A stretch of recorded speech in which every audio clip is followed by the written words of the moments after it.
Hi, my name is Viktor Sumskoy. Yesterday I made a presentation at Barcamp Sarasota on genome as a program, and many people asked me to record this presentation, and that's what I'm gonna do right now. So, my name is Viktor Sumskoy, and I call myself software enthusiast. And I have more than 40 years of experience in software development. And that's come to the question that I was a part of information technology revolution, which happens in the last 40, 50, maybe 60 years. And I was proud that I was not only witnessed this revolution, but I was a part of this revolution. But anyway, like any revolution, it can come to kind of a saturation and maybe slow down. And already 10, 15 years ago, I started to think about what can be the next big thing. Sure, I didn't predict that revolution is not finished yet. And we have right now mobile revolution. But anyway, the question was, what can be the next big thing after the information technology revolution? And what I came up with, I thought that it's going to be a revolution in biology, and 21st century going to be century of biology. And it's give me kind of a frustration because I cannot be part of this revolution. Not because I cannot learn new thing, but maybe just because I don't like biology and chemistry, to put it mildly. And this was kind of a frustration for me. And just a few short, maybe 5 weeks ago, I decided to look at biology and especially at genomics as from technology information point of view. The area I know a lot about, but it can be probably somehow applied to genomics. And that's what I'm starting from. So I start reading about DNA. And this was my first strike, I would say, for me. First discovery which I had. Because I found out for myself that genome in DNA, which I always thought this is a program, kind of a program. I never had a doubt about this. And it contains only 4 nucleotides. And they named like A, C, G, and T. It's their names. For me, it doesn't matter. From an informational point of view, it doesn't matter how they call. What is matter is there are only 4 of them. And that's what make me very anxious as IT professional. Because try to imagine, not 3, not 7, not 20, but 4. This is a perfect base for digital system, quaternary system. So I understand that I can digitize DNA in a normal hexadecimal form, where each letter will be presented with 2 bits. And if you are not very familiar with digital systems, the most used digital system is decimal system, where we have numbers from 0 to 9. We in computers use binary system, which has binaries and hexadecimals, but quaternary system, this is a part of such a system where we can have numbers from 0 to 3, and this is a perfect for digitizing. My only question was, what letter correspond to what number? And I made just one suggestion, and this suggestion is that nature is rational. And so I decided to arrange this letter, these nucleotides, but their weight. And that's what I come up with after all. This is how I can present any nucleotide in a binary form and put it in a normal binary presentation. And that's what I did. And so I found some DNA sequences which are freely available from internet.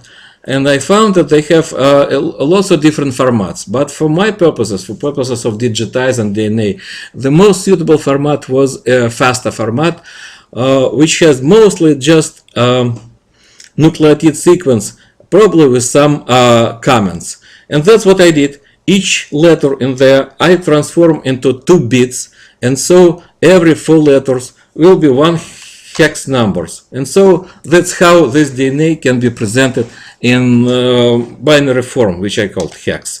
And so each number is like 98 in hexadecimal form. It's 2120 in quaternary form, which represents these 4 nucleotides.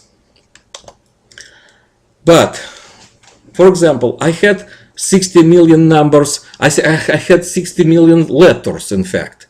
And now I have 15 million numbers. And I really don't know what to do with them. What possibly I can do with this? So I decided just to play with numbers. And probably I can find some fundamental mathematical constants in there, constants. And what I did, I've heard something very suspicious about, or very interesting, I would say, about human Y chromosome, which, as I heard, not changing much for thousands and thousands of years. So I pick up this Y chromosome, human Y chromosome, transform it into hex format, and try to find, say, constant pi. I understand that because of I have binary form, they do not recognize decimals. So I found a hexadecimal presentation of this pi, and didn't find anything. So I thought maybe pi, this is not very related to life or to gene. So, but there is some more fundamental constant which can be related to a human, and this may be golden ratio. And I tried to find golden ratio without success. So I postponed this for a while. What I did next, I tried to figure out how I can visualize all these 15 million numbers, kind of a graph. And that's what I decided to do. I will try to take 2 sequential bytes and pretend that they're coordinates somewhere, x and y coordinates, on some particular surface. This gives me ability to put all these numbers in a perfect 256 by 256 matrix. And this particular, for example, 2 bytes will be a dot somewhere on this matrix. So far, so good. And so what I did, I take this Y chromosome, human Y chromosome, read first 64 kilobyte of hex data and put it on screen. And what I expected to see is just random dots somewhere. And then I start to read next 64K, next 64K, and show it on screen. And that's what I have. I read more and more and more, and I see that there is a definite pattern in there. That's a human matrix. I was shocked. I was really, really shocked. This is a human matrix. That's basis of our life, and it's even scary. And I can't imagine. Maybe this is sort of my presentation of my hex data, which I did. So first I try to do. I take another binary files, for example, zip file, to put it through the same procedure, and it looked pretty random to me because zip file by definition doesn't have any organization. And so I take executable. It has got some kind of a patterns, but it's very far from a human pattern which I saw. And the next, definitely the next was question, is this just for human pattern, or maybe this is for some another species too? And so I pick up mouse, this mouse chromosome 1, and I see absolutely the same pattern. And then I try lizard. It's not a mammal. It's a lizard. It's very far from mammals. And I see the same pattern. And I had tried to do this procedure for many other species like dogs and cow and fish and wild boar, orangutan, and they all have the same pattern. It was something. It looks like I discovered something which nobody saw before. Until I even try plants, and they not exactly, but pattern still recognizable. Until I find worm.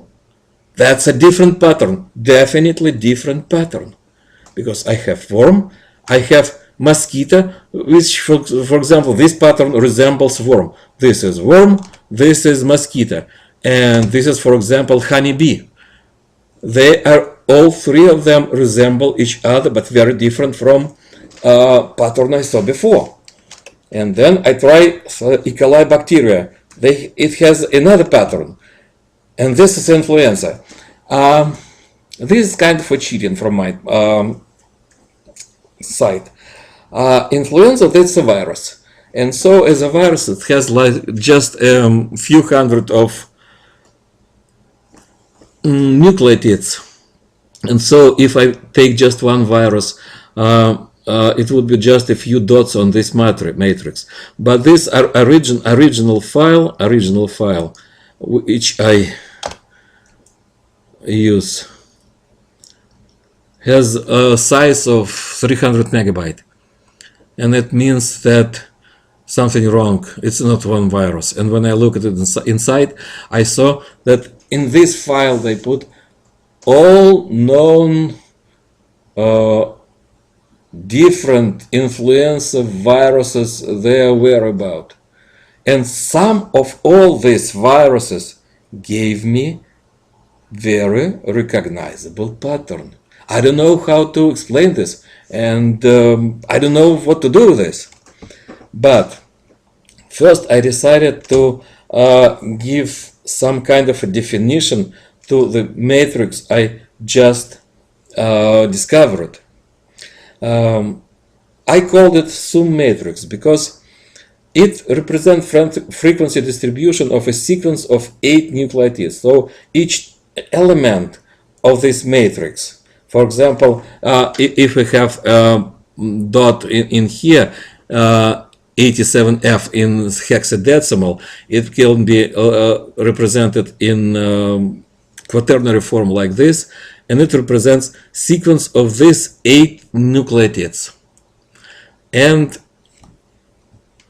that's why I called it SUM matrix. This is kind of a statistical signature of genome, how I can see it right now. And this presents, as I told you already, frequency distribution of 8 letters. I called it codon, though it's maybe not right from genomic point of view. But this is codon, which I can see 8-letter codon. And the bigger value in the cell, the matrix, the darker it looks in the SUM matrix presentation. And that means the more often this combination occurs in the genome. And less occurred sequences must be more interesting because they represent this pattern. And I try to theorize what can be this different rare combination be. Maybe this is mutations for better organization. Maybe this is rarely occurred markers which separate important chain of nucleotides. Maybe the pattern defines level of genome complexity, or maybe it's even a level of its perfection. And I really don't know what to do about this. And I understand that many investigation is required, and lots of now digital analyzing can be done as soon as we have any ideas what to explore. And I understand that sum matrix, original sum matrix, has absolute number in these counters, which represent each dot on this matrix. And so I come up with solution how to normalize such matrix so it would not depend on number of nucleotides in chromosome, for example, and this is particular chromosomes. And I come up with a solution which introduce 8 levels of normalization, with level 1 where I have only 0 and 1s instead of counters. And this gives me idea that such level 1 normalized sum matrix can be easily compared with another sum matrices of another species, or it's maybe much easier for future analysis. And now I have kind of a pause. I was so excited about it that I decided to make a movie, and I would like you to see this movie.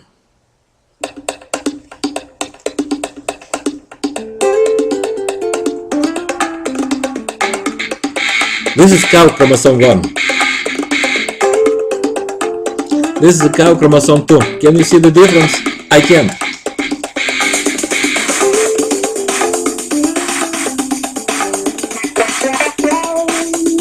That's lizard, I told you. This is a primitive fish.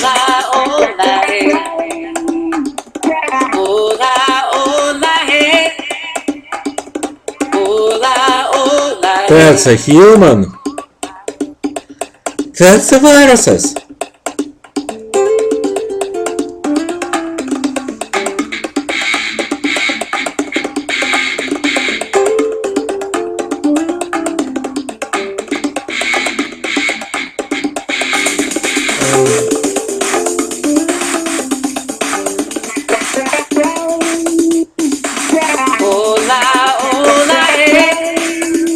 Birds, fish. Pattern is very recognizable. This is east. Wow! I still can see kind of a pattern, maybe very different. Not very different, but there is a pattern over there. And now I see very different pattern, which is in worms and mosquitoes and honeybees. I think that insects has different pattern.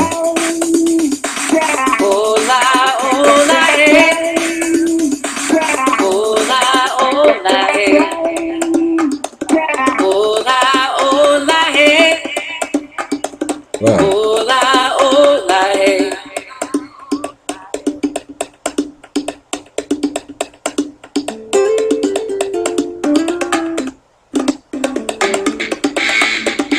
That's a virus. That's what I expected to see. Just random dots.